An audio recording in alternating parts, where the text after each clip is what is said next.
이 장면입니다. 나다니엘의 고백이 49절에 나다니엘이 대답하되 라비야 당신은 하나님의 아들이시오 당신은 이스라엘의 임금이로소이다. 이 고백을 하는데 이 고백이 베드로가 했던 고백 주는 그리스도시여 살아계신 하나님의 아들이십니다. 이거하고 똑같은 뜻이에요. 그래서 이제 나다니엘을 부르는데 나다니엘이 그죠? 무슨 나사렛에서 선한 것이 나오겠냐? 그러니까 나사렛 동네라는 곳이 이방인들이 합쳐 있고 혼혈이 일어난 지역이고 전쟁의 통로고 폭행이 많은 지역이고 사람들이 거칠었어요. 그런데 거기에서 무슨 선지자가 나오겠냐? 거기에서 무슨 그리스도가 나오겠냐? 그런데 나다니엘은 항상 무화과 나무 밑에서 정해진 시간에 기도하고 있었어요. 기도하는 사람이었습니다. 그런데 이제 이 기도는 누가 잘 알겠어요? 누가 기도한다는 건? 하나님이 잘 아실 거예요. 그러니까 예수님이 그냥 아는 거예요. 야, 나다니엘이라는 사람이 항상 자기 민족과 이 나라를 위해서 기도한다. 주님이 그 기도를 받으시는 분이니까 당연히 알겠죠. 그래서 나다니엘이 자기는 항상 그 무화과 나무 밑에서 은밀하게 기도하는데 예수님이 내가 무화과 나무 있을 때 내가 보았다. 그런 거예요. 그런데 나다니엘 생각에 자기 혼자만 기도하고 있는데 나를 기도할 때 나를 볼 사람은 하나님밖에 없어. 나다니엘이 그걸 아는 거예요. 항상 은밀한 곳에서 사람이 없는 한적한 곳에서 누구도 몰라. 그리고 자기가 기도하러 들어갈 때 본 사람도 없고 기도하다 나올 때 만난 사람도 없어. 하나님만 아시는데 예수님이 그러시는 거예요. 내가 무화과 나무에 있을 때 기도할 때 내가 보았다.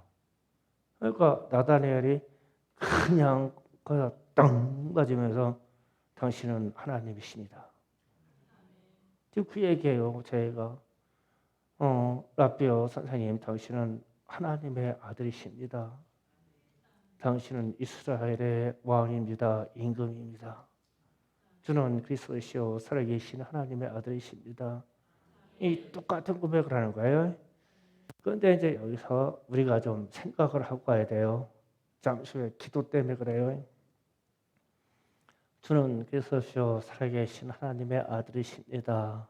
이를 값이 고백하죠. 우리가요 지금 기도 시간에 지내칩니다. 그런데 이 말씀이 고백이 되면서 끝나는 게 아니고 내 안에 이게 소유가 돼야 돼요. 내 안에 이루어져야 되거든요. 지금 나다니엘이 그러는 거예요. 자기의 행위와 자기가 기도하는 시간과 기도하는 한 장소는 하나님밖에 모르는데 어떤 분이 내가 무화과 나무 밑에서 기도하는 것을 내가 보았다. 그러니까 야, 이분은 하나님이시다. 그냥 그 나다니엘의 마음에 받아들여서 그냥 그 말씀이 그냥 쾅 하고 그냥 이루어지는 거예요, 이게. 그러면은 주는 그리스도시요 살아계신 하나님의 아들이십니다라고 고백하면 그 말씀이 우리 안에서 이루어지고 우리 안에서 역사해야 되는 거예요. 그래서 이거를 외치는 거예요. 그런데 무슨 앵무새처럼 주부 내어오듯이 여는 것이 아니고 내 안에 좀 이 말씀이 이루어져 달라고. 주님이 그리스도라는 것을 확신하게 하고 주님이 하나님의 아들이라는 것을 확신할 수 있게 내 안에 이루어지게 해달라고. 그렇게 고백을 한 거예요.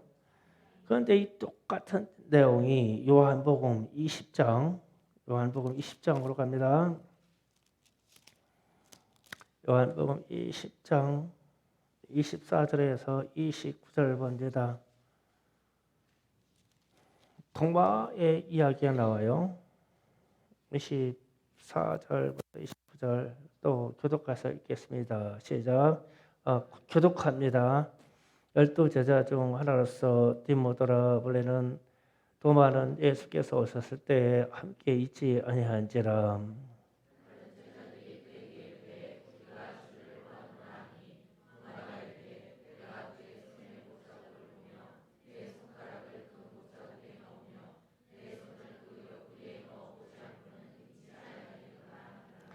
여들이 지나서 제자들이 다시 집 안에 있을 때 도마도 함께 있고 문들이 닫혔는데 예수께서 오사 가운데 서서 이르시되 너에게 평강이 있을지어다 하시고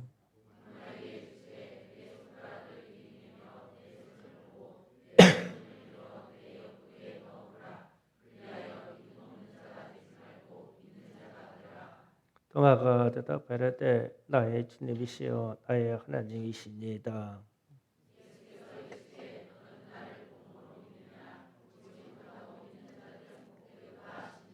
아멘. 여기서도 지금 도마가 예수님이 부활하셨다. 그러니까 봤다. 그러니까 도무지 안 믿어지는 거예요. 그래서 주님의 못 박였던 손에다가 손가락을 내가 넣어보고 주님이 창에 찔렸던 옆구리에 손을 넣어보고 그러고는 믿겠다. 그 얘기거든요. 그런데 이제 주님이 오셔서 그런 거예요. 내가 내 손과 옆구리에 이 상처난 곳에 손을 넣어보고 믿어라. 그랬어요. 그러니까 이제 도마가 곧바로 고백하는 자가 나의 주님이시여 나의 하나님이신지이다. 주는 그리스도시요 살아계신 하나님의 아들이십니다. 이게 동일한 뜻이에요. 이렇게 고백합니다. 그러니까 도마가 그러니까 부활을 못 믿었어요.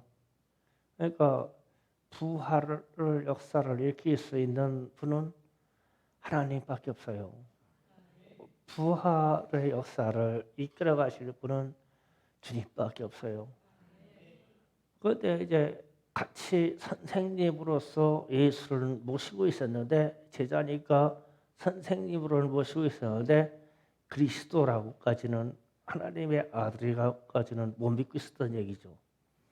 그런데 예수님이 부활하시고 나서 자기 앞에 나타나니까 곧바로 저는 그리스도시요 살아계신 하나님의 아들이십니다라고 하면서 그냥 이 다른 성경에서 막 꿇어엎드렸다고 되어 있어요. 그냥 폭삭 꿇어엎드려 가지고 이 고백을 하였다. 그러니까 예수님이 말씀하시기를 너는 나를 본 거로 믿느냐? 이후에 이제 우리에게 이런 겁니다. 믿지 아니하 보지 않고도 믿는 자들에게는 복이 있도다. 그러니까 우리는 예수님이 십자가에 못 박혀 손바닥 보지 않고도 믿어요. 그러니까 대단한 사람들의 우리가 이게 믿음이라는 거예요. 그리고 나서 이제 다시 이제 마태복음 16장으로 가서 또 항상 있던 부분이니까 읽어보죠. 16장 16절에서 19절까지 읽어봅니다. 시작. 시몬 베드로가 대답하시되 주는 그리스도시요 살아계신 하나님의 아들이시니이다. 예수께서 대답하시되 바요나 시몬아 내가 복이 있도다. 이를 내게 알게 하니는 아니요 하늘에 계신 아버지시니라. 너에게 이르노니 너는 베드로라. 내가 이 반석 위에 내 궤를 세우리니 음부의 권세가 이기지 못하리라. 내가 천국의 열쇠를 내게 주리니 내가 땅에서 무엇이든지 매면 하늘에서도 맬 것이요 내가 땅에서 무엇이든지 물면 땅에서도 풀리리라 하시고 아멘. 자, 베드로가 똑같은 고백을 주님께 드렸어요. 주는 그리스도시요 살아계신 하나님의 아들이시다. 계속 반복되는 얘기입니다. 믿음을 우리 반석과 같은 거대한 믿음을 내 가슴 속에다 넣어주시고 그 믿음이 생기면 음부의 권세, 사단 마귀 귀신과 더불어 사망의 권세가 너희들을 흔들지 못할 것이고 그리고 너희에게 교회를 세울 수 있는 그런 권능을 주실 것이고 그 반석위에 교회를 세운다겠죠. 우리는 이 믿음의 고백 속에 교회를 세웠어요. 그래서 천국의 열쇠를 너에게 줄 것이니 너희가 이 땅에서 사람을 미워하지 말고 사랑을 용서하고 원수조차도 사랑해서 이 땅에서 모든 관계가 풀리면 하늘의 보고를 열어주셔서 하늘에서도 풀어줄 것이다. 그러나 이 땅에서 계속 원수 맞고 사람을 미워하고 용서하지 못하고 살면 하늘에서도 풀리지 않을 것이다. 그렇게 말씀하셨어요. 그러면 이게 엄청난 축복이고 관능이죠. 자, 그렇게 얘기하고 제가 간증적인 얘기를 할게요. 제가 지난 목요일에 비전스쿨 목사님들이 파키스탄, 인도, 그쪽으로 많이 갔다 오셨어요. 우리 서산에 있는 목사님들이 우리 충성교회에서 교육받으신 목사님들이 5분 나가셨어요. 많이 나가셨어요. 그런데 이제 파키스탄 가신 목사님이 이런 동행했던 파키스탄 가신 목사님하고 동행했던 목사님 이런 얘기를 해요. 나는 어떤 목사님하고 파키스탄 가는데 박 목사님 그 담력이 전도하는 담력이 대단한데 나는 입이 안 들려가지고 그냥 뒤만 철철철 따라다니다 왔어요. 그러더라고. 그러면서 하시는 말씀이 이래요. 박 목사님은 그 파키스탄이 다 이슬람권이에요. 거기 가서 말씀을 전파하는데 사람을 만들었는데 적어가지고 한국말로 적고 하나는 영어로 적고 하나는 파키스탄 말로 적어서 무엇을 외치냐면 저는 그리스도시요 살아계신 하나님의 아들이십니다. 이것만 외치고 다니더래 일주일 동안. 그래서 단순한 말이잖아요. 우리도 할 수 있어요. 철머시겠잖아요. 깨고 나가서 그거 못하겠어요? 철머시겠는데. 그런데 이분이 박 목사님이 길거리 다니면서 저는 그리스도시요 살아계신 하나님의 아들이십니다. 아니 그러면은 누가 와가지고 발발 떨고 와가지고 나를 위해서 기도해 주세요 그런데요. 그래가지고 기도해 주면은 막 귀신이 들어가고 실제로 그렇게 제대로 하는 거예요. 음부의 권세가 막 박살나고 그러고 나가지고 저는 그리스도시요 살아계신 하나님의 아들이십니다. 이거만 외치고 다니니까 이 말은 크리스찬들에게 익숙한 말이잖아요. 그러니까 지나가는 사람이 몰래 작은 소리로 할렐루야 이러고 간다는 거 크게 하면 잡혀가니까 막 그러더라는 거예요. 야 이거 저는 그리스도시요 살아계신 하나님의 아들이라는 말로 다 통하는 거야 이게. 그런데 이 박 목사님이라는 분은 그걸 터득한 거예요. 지금 우리가 얘기하기에 이 말씀이 주는 그리스도시요 살아계신 하나님의 아들이라는 말씀이 그분 목사님 안에 이루어진 거예요. 그러니까 말이 안 통하는 나라에 가서 그걸 막 뒷딱거리라고 외쳐대는 게 길거리에서 사람 만나면 그런 거예요.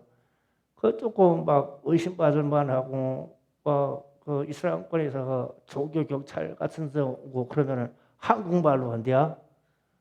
못 알아듣잖아. 한국말로 저는 그리스도시요 살아계신 하나님의 아들이십니다 이러는데 그러면 그 보고 그냥 간대. 무슨 말인지를 알아. 그런데 본연의 말을 했어.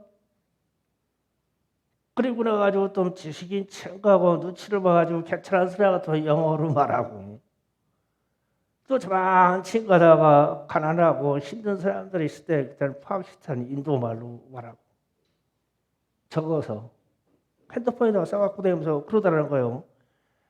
그러면서 일주일 동안 전도행하는데 무수한 기적을 일으키고 다니시더라. 그러니까 놀랬대. 그런데 이제 이 말씀을 하시는 분은 처음 가셔가지고 뒤를 줄줄줄 따라다닌 거야. 따라다니다 보니 그 얘기를 하는데 우리는 지금 3주째 그 주제로 가지고 지금 집회를 하고 있는데 충성교회는 진짜 복된 교회네. 어디서 기적을 이렇게 쓰는 언어라는데 그러면 우리는 이 언어가 이 신앙의 고백이 주는 그리스도시요 살아계신 하나님의 아들이십니다.